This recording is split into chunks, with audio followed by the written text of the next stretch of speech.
رویت یاد بگیرم یا تیردی مکس؟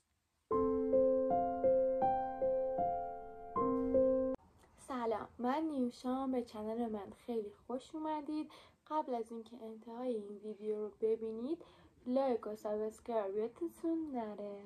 اگه بخوایم رویت و تیردی مکس رو با هم مقایسه کنیم، اولین چیزی که باید بهتون بگم اینه که شما باید اول بفهمید که نیازتون چیه.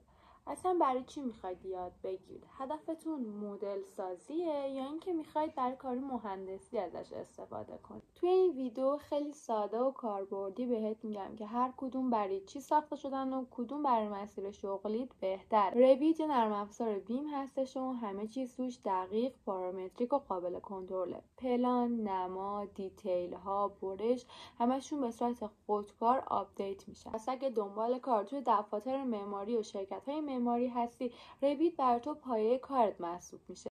اما تیردی مکس تخصصش رندر رئال و متریال‌های حرفه‌ای و نور دقیق و مدل سازی‌های پیچیده است. اکثر رندرهای خوب و خفنی که می‌بینید با تیردی مکس مدل سازی شدن.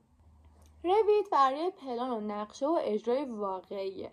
مکس برای خروجی‌های خیره کننده و پرزنت نهایی. اگه میخوای طراحی داخلی یا رندرکار حرفه‌ای بشی، بهترین انتخابی که میتونی داشته باشی و مناسب ترین نرم افزاری که میتونی یاد بگیری تیردی مکس. اما از نظر یادگیری و زمان آموزش بخوام بهتون بگم، رویت خیلی راحت تر از تیردی مکس و زمان یادگیریش هم خیلی کمتر و کوتاه‌تر.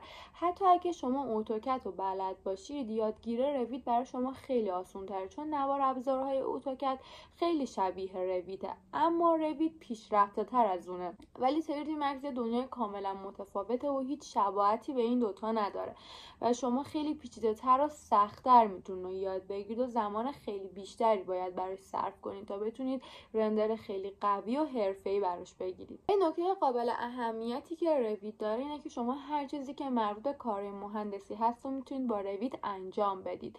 میتونید پلان، نما، برش، هر چیزی که مربوط به مهندسی باشه. شما اگه یه پلان خیلی خوب و پیچیده هم بکشید، نماتون، برشتون، کار سه‌بعدیتون به صورت خودکار درست میشه براتون. و همینطور هم پلان فاز 1 و هم پلان فاز 2 توش میتونید انجام بدید.